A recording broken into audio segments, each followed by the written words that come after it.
A question I often like to ask people, because it's a question I like to ask myself too, is what do you think is going to happen to our world in 20 years or in 50 years or 100 years? What do you think our future really holds? And an answer I get not infrequently is that people say, I think our species is going to go extinct. I think our world is going to collapse. I think everything is going to go to rot and hell. It's all going to crash. And, well, there's part of me that considers that a possibility also. But why I came here now to make a video about this is several of the people who have answered in that way to me that they think our species is going to go extinct are people who actually have young children. And that brings up a whole other question for me. And sometimes I've even asked these people. It's like, if you feel this way, why did you have children? Because the obvious thing to me is you are setting your children up for horrible destruction, for a life on a planet that's going to be awful. And mostly they don't give very good answers. Some of them say things that are sort of facetious, like, well, maybe my child will change that. Maybe my child will be the one to make a big difference, or something like that. But even then, when they say it, I don't really feel they're very sincere about it. And mostly I haven't gotten any sort of really good answers from younger parents about that, when they so obviously feel that the world is going to crash and burn, that our species is going to go out in a burst of flames. So I come here now to try to analyze that. Why did they have children? Why would they have children? Why would someone want to have children if they think our species is going extinct, if they think everything is just headed for doom and gloom? And I come up with a few different answers. I think the first answer comes out of my observations of people in general, of human psychology. And that is, the human mind has a capacity to hold two opposing ideas at the exact same time, two radically opposing points of view at the exact same time. I've seen this again and again. I've seen it as a therapist. I see it out in the world. I see it so often with people and their ethics. They actually hold really strong ethics about one thing, and yet they are able to do things that are totally against their ethics. And often they have a way in their mind to be able to balance this contradiction. Maybe they use rationalization to rationalize their bad behavior, or they're so dissociated when they're doing their behavior that goes against their ethics that at some level they don't really even realize that they're doing it, or they're profoundly in denial, or they just feel lots and lots of guilt about it, but they keep doing the behavior and yet hold on to their ethics. Or they just keep it a secret so nobody knows about it, things like that, so that by keeping it a secret they can put their ethics forward publicly, but privately they can say, well, I know I'm not following my ethics, etc., etc. Or what they can do is they can use their ethics to balance out their guilt. Oh, I have such strong ethics, it balances out their guilt about doing things that go against their ethics. So I think this is one thing with people who say, oh, the world is going to crash and burn and humans are going to go extinct, yet they're having children. They're doing something that's so basically contrary to what their philosophy would be. I think the thing with this idea that the world is going to crash and burn is, at one level, people can feel this. They can even say that they know this. They can really strongly have an intuition that it's really going to crash and burn, and yet at the same time, they can't actually believe it. It's so contrary to what we see around us, this thriving species, and we're worried about politics, and we're talking about economics, and everybody's trying to make a living, and we're struggling day to day, and we're all trying to find happiness and meaning and things like this. Yet at the same time, a person can look forward to the future and see something that, like, the end point of the direction we're heading may not be so good, or it may even be horrible, and yet they're living in this present day reality. So their day-to-day life isn't thinking about this future horrible thing so much. So when I ask that question about what the future is, it actually shifts them into a totally different way of thinking, a very different perspective. And their perspective when they look forward is this perspective that's not so pleasant, doom and gloom, that kind of thing. But they're not living in that perspective almost ever. And it brings up the question of why they are having children at all. And to me, what I see, especially for people who have this, what they would call it an insight into look forward and just seeing so much horror coming up, is really they're having children as part of their own life of comfort. They're having children focused on their present tense. They're not actually thinking about their children's future, really. They're thinking about their own personal present tense. They're thinking about their children's present tense. And maybe they're thinking about their own future. Because I've heard that from some parents. Some people are pretty explicit about it. Some cultures are very explicit about it. People say, okay, the world is going in a terrible direction. It's going in a dangerous direction. But I need someone when I'm old to take care of me. And if I don't have children, who's going to be there for me? To me, well, I could pretty easily say that's a very selfish motive. But I could say if they looked forward into the future and said the world in general, we're looking at a very promising future, a hopeful future, a future of healthier ecology, healthier living for people, healthier living for animals. Nature is getting better and better and better. If people said that, it might be a little bit more justifiable for them to say, yeah, I want children, so I'll be taken care of in my old age. But isn't that pretty selfish to say, I'm having children to take care of me, knowing in their mind that the world is going to collapse, that horrible things are coming? What about their children's future? Because that's a big thing, I think. So many parents that I see aren't really thinking about their children's future much at all. They're thinking about their own future. They're thinking about their own needs. And I think underneath it all, what I see again and again is people are really thinking of their own unmet needs from their childhood, the things that they didn't get when they were little, the ways in which their parents didn't meet so many of their legitimate needs, that they really are still on a quest in their life through their partnerships in romance, through their friendships, through their work, through addictions, and then so many times through their children, to get all these different external things in their life to meet their unmet childhood needs from way back when that are still stored inside of them, buried inside of them, dissociated.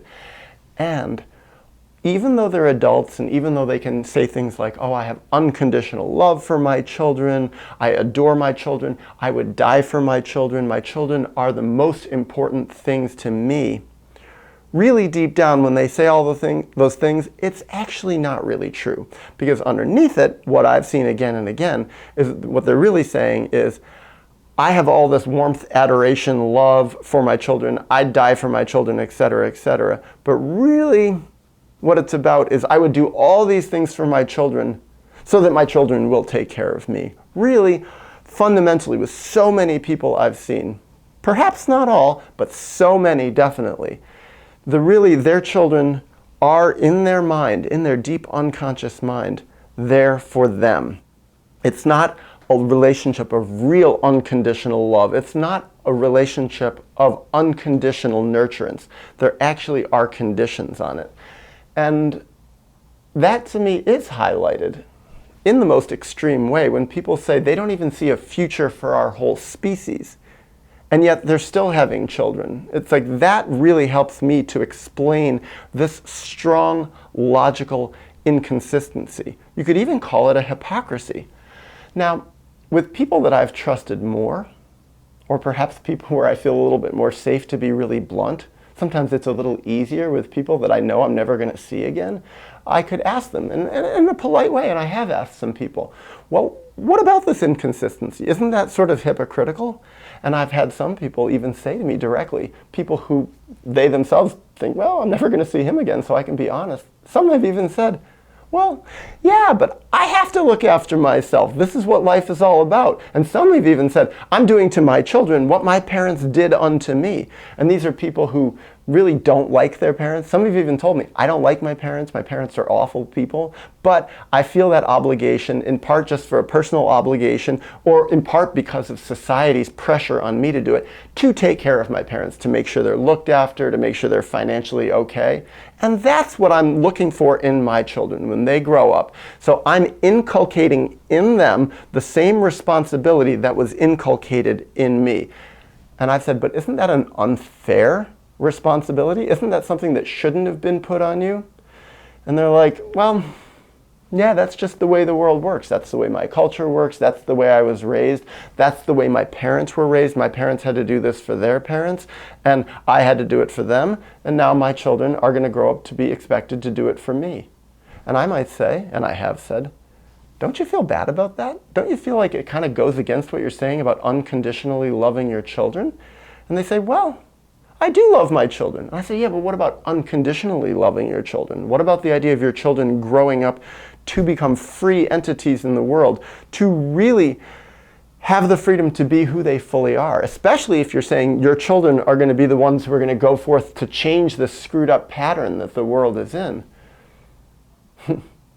Well, I've never gotten any really good answers about that, because fundamentally I don't think there are any really good answers about that. But it is food for thought for me. And to be honest, there is a certain comfort I have knowing, well, that I didn't have children.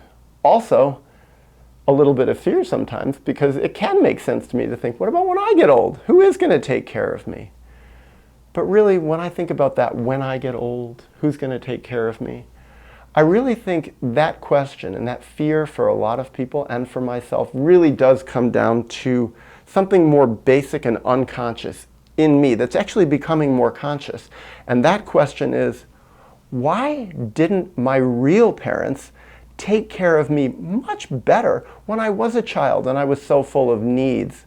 And what I've found is that question about worrying about my future, who's going to take care of me when I get old, has quelled significantly. I've become so much more relaxed about worrying about my future by actually taking care of my past, by healing the wounds of my early childhood, by loving myself, by grieving the losses, by saying, you know, what happened to me was horrible, and really facing it, looking at it in the cold light of day, and mourning what I've lost, really doing a lot of grieving, crying, getting away from the people who abandoned me and who raised me in so many different hypocritical and harmful ways.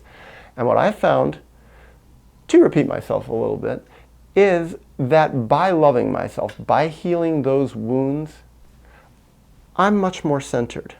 I'm much more here. I'm actually much, much better able to take care of myself now on an emotional level, and also to not be so worried about my future. I remember that statement, and I really like it. If you have one foot in the past and one foot in the future, you're actually pissing on your present. And I really like that. To me, there's been a lot of truth in that. When I was younger, so much obsession about my future, my future, my future, and so much fear and anxiety and terror and rage about my past. The end result being, I really wasn't that centered in my present. And what I've found now is that I am much more centered in my present. And part of being centered in my present is that I have a lot more to give to others. I have much more of a surplus in myself. And that way I have become much more altruistic, because I'm not so much of the needy, unconscious child that I was in a good chunk of my early adulthood. And what this is doing is allowing me to build strong relationships with others in the world. And I think in many ways, by doing that in a loving, really unconditional way, I am setting myself up for a better future. Now, what is my future? I don't know. I don't find myself so worried about it. I used to much more, but I really don't. And it's a very nice place to be, because I am so focused on what I need to do now. And the question, what do I see for the future of our species, for the future of our world? I really don't know. I have hope, But I think the real hope that I have is hope in people who are resolving their childhood traumas. Because the more that individuals do that, the less those individuals are so needy and so exploitative of others, exploitative of their children, exploitative of nature, exploitative of their own selves, misusing themselves in so many different ways. So that is my hope for the future. It's the people who are doing the healing. And yeah, our very screwed up species, no one can deny how screwed up our species is, but our very screwed up species that has so much unresolved trauma, and as the result of that, so much unresolved, unconscious childhood neediness played out through an adult lens, writ large as a species, I don't have much hope for that. I don't have that much hope for people who are like that, because I don't think it's very hopeful. But the minority of people, presently a minority, who are resolving this childhood stuff, who are looking back, who are able to look at their parents accurately for how screwed up their parents were and are changing that cycle, those are the people who I have hope in. And I think that if our species has hope, and I do think our species has hope, the hope is in those people. And I don't think those people are going to crash and burn so quickly. I don't think those people are going to go extinct that quickly, because I think their ideas are powerful. I think the self of a human being who has actualized by resolving their traumas, or has done a lot of that work, done a lot of self-actualization by resolving a lot of their traumas. I would put myself in that category, having done a lot of it, not all of it. I've never seen anybody do all of it. But the people who have done more, I think there's hope in that. There's hope in them. And for that reason, I think there is still hope in our world.